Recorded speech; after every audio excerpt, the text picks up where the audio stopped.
Tiga. Bismillahirrahmanirrahim. Assalamualaikum warahmatullahi wabarakatuh. Om Swastiastu, Namo Buddhaya, salam kebajikan untuk kita semua. Perkenalkan, kami dari kelompok 5 akan menjelaskan dan mempresentasikan sebuah rangkaian yaitu power supply sederhana.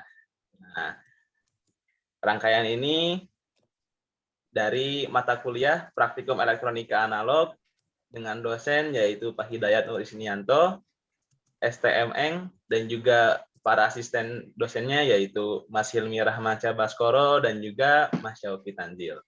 Nah, untuk kelompok 5 ini beranggotakan ada Haikal Musawa Fadilah dengan NIM 21483028 SP 20051, lalu ada Daniel Saputra 214745533 SP 18964, dan juga saya Risad Haidul Deswar 214742338 SP 1882.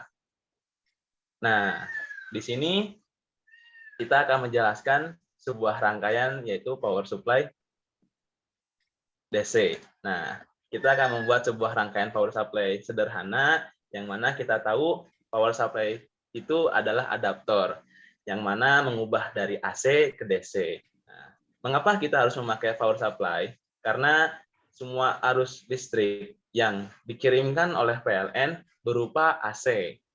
Nah, atau arus bolak-balik. Nah, dikarenakan komponen elektronika kita yang ada di rumah semua yaitu membutuhkan arus DC atau arus arah, jadi kita harus merubah dari AC ke DC, yang mana nama alatnya itu adalah adaptor atau catu daya DC, ataupun juga bisa DC power supply. Nah, untuk itu kita akan mempresentasikan dan juga menjelaskan semua komponennya yang dibutuhkan dan juga simulasinya. Oleh itu akan dijelaskan oleh anggota kami.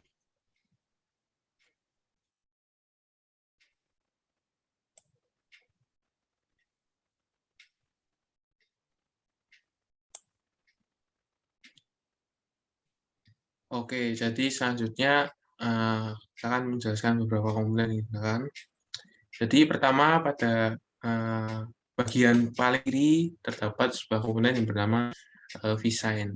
V-Sign ini sendiri merupakan sumber tegangan dari listrik AC. Lalu kemudian sebelah kanan V-Sign terdapat sebuah trafo, yang dimana trafo yang digunakan pada rangkaian ini merupakan trafo step down. Mengapa kita menggunakan trafo step down? Karena pada power supply ini tegangan yang digunakan hanya terbatas. Oleh karena itu kita menggunakan trafo step down sehingga kita dapat menurunkan tegangan sesuai dengan kebutuhan power supply tersebut. Dan meskipun tegangan telah diturunkan, tetapi output dari trafo ini tetap masih berupa arus bolak-balik atau arus AC. Yang selanjutnya di mana arus AC itu akan diproses pada komponen-komponen selanjutnya yang ada. Lalu kemudian dari trafo, kita bergeser ke sebelah kanan trafo, terdapat sebuah dioda bridge. Nah, dioda bridge ini berfungsi untuk menyearahkan arus. Mengapa kita menggunakan dioda bridge? Dioda bridge ini digunakan karena prinsipnya sama seperti full wave, yaitu untuk menyearahkan gelombang secara penuh yang memanfaatkan dua dioda yang saling terhubung dan dua katoda yang saling terhubung juga. Lalu kemudian selanjutnya sebelah kanan bridge terdapat kapasitor. Nah, kapasitor ini berfungsi untuk tempat penyimpanan sementara tegangan yang berasal dari dioda bridge. Dan di mana pada saat tegangan pada dioda bridge mulai melemah, tegangan pada kapasitor ini nantinya tegangan yang telah tersimpan pada kapasitor ini nantinya lah yang akan keluar menggantikan tegangan yang ada pada dioda bridge. Dan kejadian inilah yang menyebabkan arus pada rangkaian naik dan turun seperti itu. Oke, selanjutnya di komponen yang selanjutnya yaitu di sebelah kanan kapasitor terdapat sebuah IC regulator dengan kode 7812 yaitu IC ini berfungsi untuk menstabilkan tegangan yang ada di rangkaian yang awalnya rangkaian tersebut mengalami ketidakstabilan tegangan naik turun. Dengan IC regulator ini tegangan menjadi stabil yaitu nantinya akan menghasilkan tegangan 12 volt seperti itu. Lalu di sebelah kanan IC regulator ini terdapat sebuah resistor dengan 100 ohm yang fungsinya untuk menghambat arus yang nantinya arus tersebut menuju ke arah dioda LED red yang akan membuat dioda LED red ini tidak mengalami kelebihan arus. Oke, selanjutnya terdapat sebuah dioda LED red atau merah yang nantinya akan mengeluarkan cahaya atau lampu merah yang fungsinya itu sebagai indikator bahwa arus itu telah mengalir di seluruh rangkaian dan membuktikan bahwa rangkaian power supply ini telah berjalan dengan baik dan berfungsi dengan semestinya.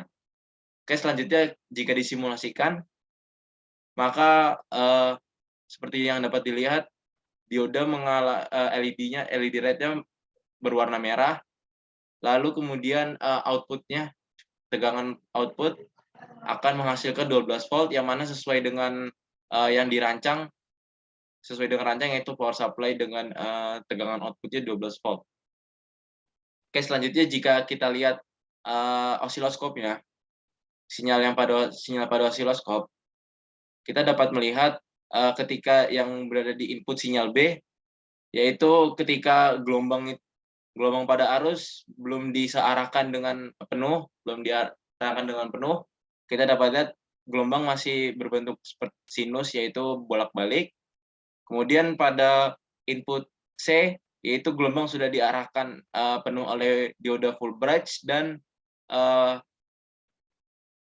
sudah dipengaruhi oleh kapasitor, yang mana akan menghasilkan sinyal seperti ini, yaitu ketika kapasitor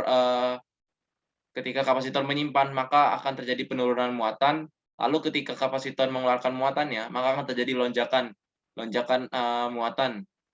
muatan seperti ini, yang nantinya menghasilkan sinyal inputnya, sinyal pada digital osiloskopnya seperti ini nih.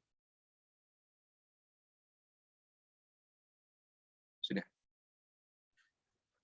Baik, terima kasih. Nah, oleh karena itu kita sudah tahu untuk membuat power supply ini kita membutuhkan 4 komponen utama, yaitu ada trafo dan juga penyearah atau rectifier, yaitu dioda bridge, lalu juga ada IC regulatornya, dan juga ada kapasitor yang sebagai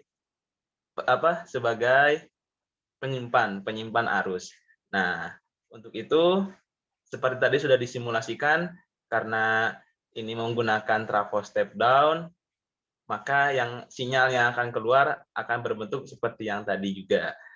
Nah, oleh karena itu, terima kasih atas perhatiannya. Cukup sekian dari kami.